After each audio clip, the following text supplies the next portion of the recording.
Hey guys, welcome back. It's your favorite Gimp with a Limp, and I am here with something I know many of you are excited to see. This is Ancient Civilizations of the Inner Sea, the solitaire playthrough that I told you guys I am going to be doing. This is the first part of that.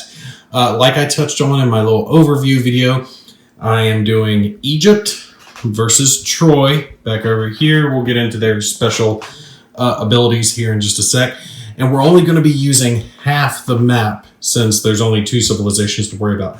Like I said, originally I was going to have 3 civilizations and go across the whole map, but it was just so far, like the other one was over there, and it just seemed like you would spend so much of your time trying to get to each other to actually have anything going on. So I wanted something a little smaller and more concise to show you guys. Something I did notice, though, in the process of getting all this set up and a little practice playing around, the map is very large, okay? You can see here I've got one half of it folded out completely, and the other half I have folded over in half, so it's not taking up as much space, because you guys can see it's a very, very long map. But the turn record track over here, where you keep track of your epochs and turns, if that had just been a little farther over, or done in such a way when you fold it over you only had to have a quarter out, if you were doing a smaller map like this, where you just had half the map in play, you could have just that portion of it out. I almost would have rather seen maybe this on a player aid or have a player aid to the side, and I'm kind of thinking I might take a scan or see if I can get a digital copy of that so I can pull that off and have it sitting to the side, so I don't need to have this big map piece out when I'm not using any of these components, just to save space. That way, if you've got a small little map going on, bam. And same thing, actually, down over here, where you've got the victory point track. If you've got a match that you're doing where it's a couple of civilizations on this side or 3 civilizations on this side, and you're not going to be using this portion, that way you could take and just have the parts out that you need. It just seemed a little fiddly for me to have a full map out when you didn't need to. Minor gripe, but a little gripe nonetheless. You can see my disc, it's going to be blue. I am in first place, or actually I'm in second place, which is going to be our marker for first place. Like I said, it's cut off right there. That's why I have these 2 markers, because those are representing Epoch 1 and Turn 1. And then when we get into Epoch 2 and Turn 2, I'll slide them down as such. And this one I have sitting over to the side to mark areas that we have conflicts going on, just if we need to have that marked. Over here, obviously, you can see I've got my black disc, which you can't really see because they're in a black bowl, and my white disc to represent the barbarians and talents that we're going to need. Let me show you real quick what my civilization has going for it. This is Egypt. The top right, bottom right, and lower left boxes, ready, loot, and treasury, are pretty much the same for most of the civilizations. It's just that upper left box, which is going to be different, and that's going to show you your special abilities. For me, I have some bonuses in the growth phase. So if an Egyptian disc occupies an area containing the depiction of the Nile River, transfer 1 disc from the supply to the ready box. That's good. It's like a free disc. If an Egyptian city occupies the Nile River area, transfer an additional disc and gain 1 talent. So that's like 3 discs. You get 2 blue and a white one if you've fulfilled those circumstances. For me, I've got that right off the bat. This is the Nile, and this does not separate these areas, okay? These do not constitute separate areas. This is one area. This is the area. This is the area, okay? So by having not only disc here along this, but having a city, which is the 3 disc, and instead of stacking these as such, I've decided to spread them out that way so you guys can see that a little easier on what's actually in what area. But this will actually give me a bonus. Troy has their own bonus. They have city walls. As long as 2 Trojan discs occupy Troy, cards cannot cause the forced removal of Trojan disc from Troy, and with the exception of a single card, also known as the Trojan horse. So obviously that one can affect Troy. They also have Amazonian allies. During their growth phase, if there is a Trojan city in or adjacent to Troy, they gain a talent, so that's free money. And then once per turn at the beginning of a competition, place a white disc into Troy and another white disc into a contested area occupied by a Trojan disc. So essentially, they get 2 free troops, if you will, that they can use, one for their home city, which is up here, and then wherever else that they want to use it. Now, one of the things that caught me a little by surprise, I have to admit, is how big of a gotcha this game really is. It has big swings. You can have disc flying back and forth. I was thinking it was going to be a little slower paced originally. You know, you kind of building up your civilization. You're spreading out your disc. They're spreading out their disc. And, oh, our disc of meat. Now we'll fight. No.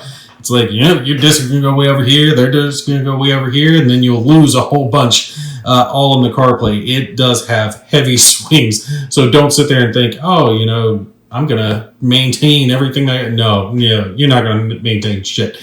You're going to have everything wiped off the board, and then you'll wipe out your enemies. It's a very, very big, I'm going to keep gunning into you. You're going to keep gunning into me. It's cool, though. It's got an interesting back and forth that you guys will see.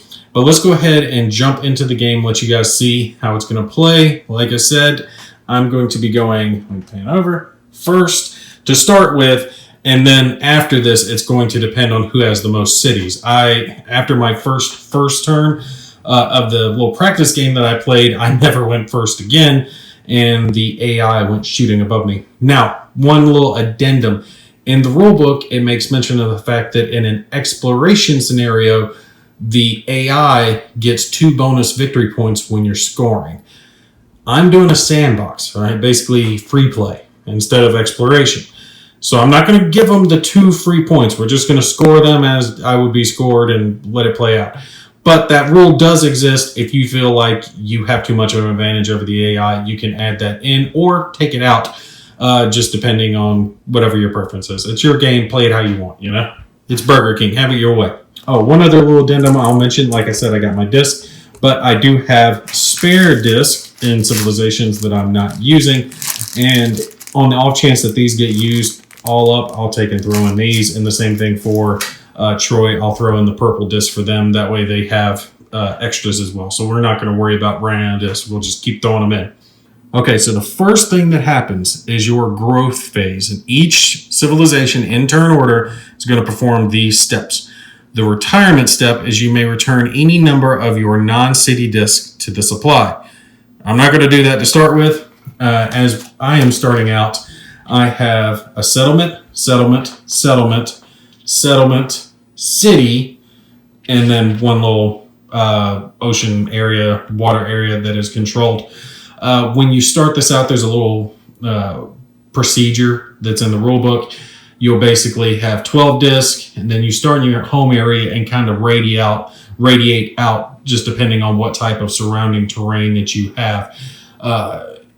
If a civilization is kind of pinned in, you get more freer choices on where you kind of play stuff. I wanted settlements as much as possible so I could get the extra discs to start off with.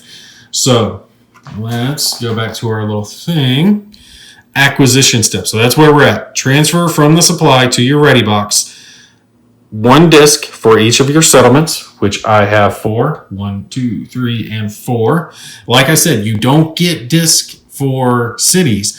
You get victory points for cities. So cities help you win, but cities don't help you grow. And I guess people don't like to do it in the cities. I don't know. Last I checked, they love to do it in the cities. All right. 1 disc for every 2 shallow seas that you occupy. I only occupy a single sea, little sea area here, so I am not getting anything there. So I'm only getting 4 discs so far. 1 disc for each opposing civilization you are adjacent to, none yet. And disc from Wonders, Civil, and Civilization display abilities. So that's where we're at now. Let me set this out of the way. Like I said, I get 1 just from being on the Nile, which I'm at, and then another for city occupying the Nile, and a talent. So that gives me a total of 6 discs that I get to place in the ready box. 1, 2, 3, 4, 5, and 6. So these are discs that I'm going to place onto the board, plus my 1 talent, my 1 money that I get to place here. And I can use that in lieu of losing a disc, or I can pay for cards, or I can do a multitude of different things with talents. So talents are always good to have. All right. And you can see how your racial abilities can come in handy. Some civilizations are better at sea, some are better at fighting or conflict, some are better at growing. It just depends on what the civilization is. So I've got my 6 discs that I can put out on the board now. And we go to our deployment step. Deploy disc from your ready box into an area you control or a contested area you occupy. And remember, contested is an area that has at least 1 disc each from opposing civilizations, but it must have at least 2 discs from a civilization.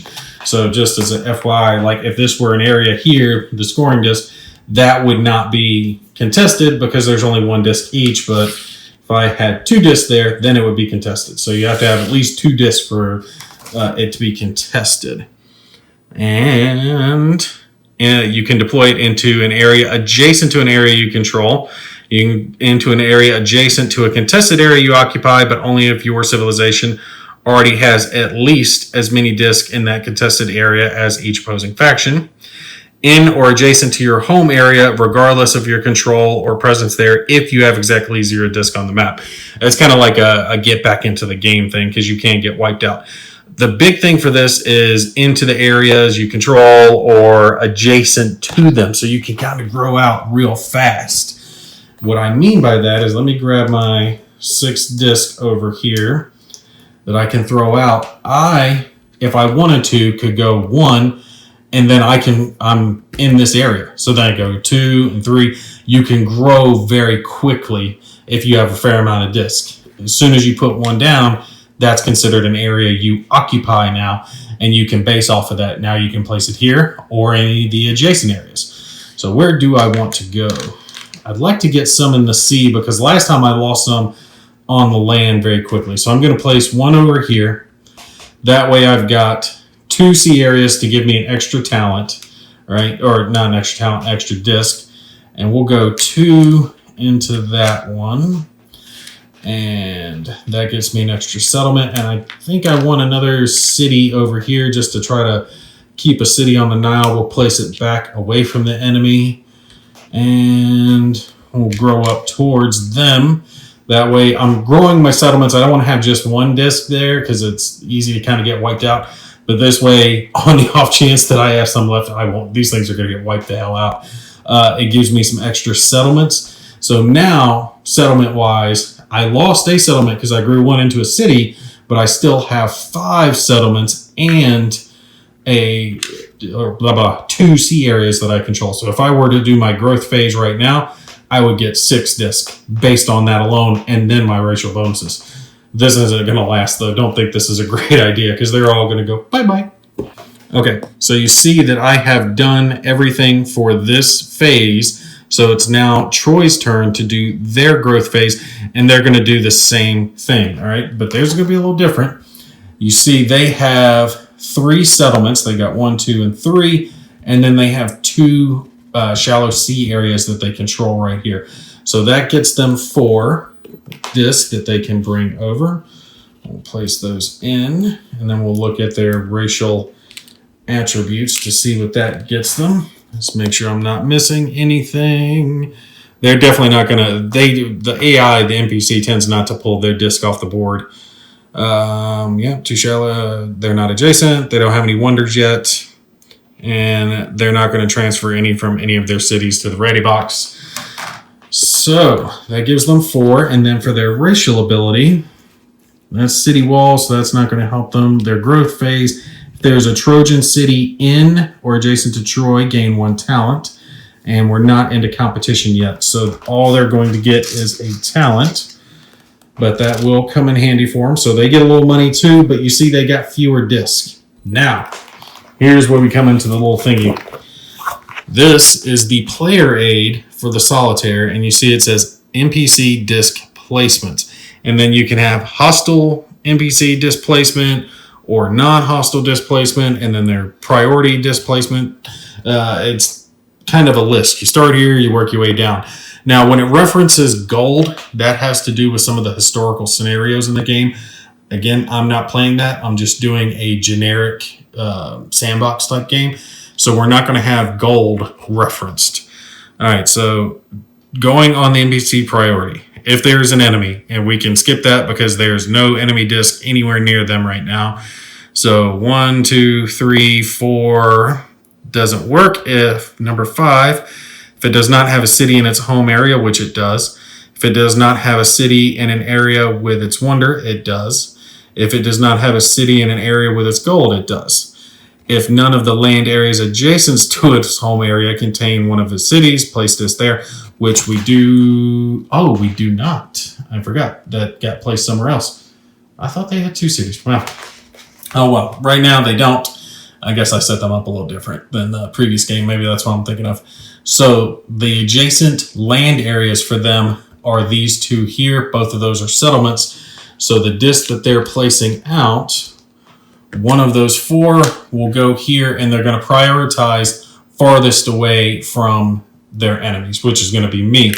So that will go there. That gives them another city in their priorities. Now, where were we? That was number 8. If the NPC has fewer cities than you, and now they are tied. So that does not work. And now we're into the hostile, because 10 is only for Phoenicia and 11 is for Minos, which neither of those are Troy. Now we're into hostile disc placement, which I'm just starting them off as hostile. If I wanted to, I could say, hey, they're not hostile if I wanted to play that type of game, but we're going to be hostile to each other. Again, they're going for areas that contain gold or wonders. None of that on the board just yet. Place a disc into a land area adjacent to an area containing enemy gold. Nope. Land area adjacent to an area containing enemy wonder. No. Place a disc into an area containing enemy city. No, they can't do that. NPC, it's not an invader scenario. Land area adjacent to an area containing an enemy city. Nope, they can't do that because they're not close to me. Place 2 discs into an area that contains an enemy settlement and no more than 2 barbarians. That's not there. Place the disc into an area that contains an enemy camp and no more than 1 barbarian. Not that. Place the disc into a land area containing, and as you kind of play through this with the solitaire thing, you'll kind of get a flow for it. No, well, we're not near any of the top stuff. I can scroll down to the bottom. Containing one of its settlements where no enemy disc, and to place the disc into a land area containing one of its settlements where no enemy disc are present. Okay, that we can do. So it will place 1, we'll go here. It gives them 3 cities, but they're cutting back on their growth. So I'm not going to take their last settlement from them. Place the disc into an area where no enemy discs are present. Prioritize the area closest to the enemy's home area. Yeah, so we'll go like this with their last 2 discs to give them another settlement so they can grow a little bit. So now they're beating me on cities. They've got a couple sea areas, which can be beneficial, but they're losing as far as settlements are concerned. I'm blowing them out on settlements because I am spread way out and I got more disc on the board this turn than they did. All right, and I'm sorry to do this to you guys, but we're going to have this be a shorter video for the sole reason that the card play section, which is next, is going to take a fair amount of time, and I don't want this to possibly be a really long video because generally speaking, when it comes to YouTube, if the video's 45, 50 minutes, an hour, it tends to get less views than if it's like 30 minutes under. So you have to kind of try to keep it in that range. Otherwise, people are like, I'm not going to watch that. It's too long, which I get. So I'm going to have to cut this a little short. We'll pick up with the card play since that will take a fair amount of time. Like I said, just going back and forth with me playing cards, them playing cards, and then all the different discs having to come on and off the board. It's just too much to try to squeeze into the little bit of time I have left for this video. But we'll pick that up in part 2. So you guys stay tuned for that. Y'all take care. I'll catch you in the next one.